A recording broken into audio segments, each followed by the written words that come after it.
आज ना मला बेबी शॉवरसाठी ना थोडंसं रुखवतचं सामान, डेकोरेशनचं आणि ओटी भरायचं सामान आणायचं होतं.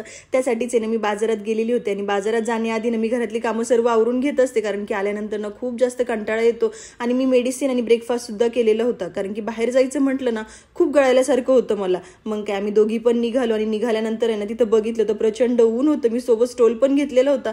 खरंच ना बाहेर गेलं ना खूप जास्त डिहायड्रेशन होतं. आणि हां, मी हे पण ठरवलेलं होतं, जे काही रुखवतचं सामान आहे ना ते मला जास्त काही आयतं घ्यायचं नव्हतं. मला आहे ना घरीच क्रिएटिव्ह टच द्यायचं होतं, किंवा आहे ना मला घरीच बनवायचं होतं. कारण की आयतं आणण्यात ती मजा नाही आहे जी आपण स्वतःहून बनवतो किंवा स्वतःहून तयार करतो ती. त्यासाठीच आहे ना मला घरी तयार करायचं होतं. तिथं आम्ही ओटी भरायचं सामान घेतलं आणि परत घरी आलो. घरी आल्यानंतर ना खूप विकनेस जाणवत होता मला. शॉपिंगसाठी तर मज्जा वाटते, पण घरी आल्यानंतर ना खरं सांगते एकदम हातपाय गळूनच जातात.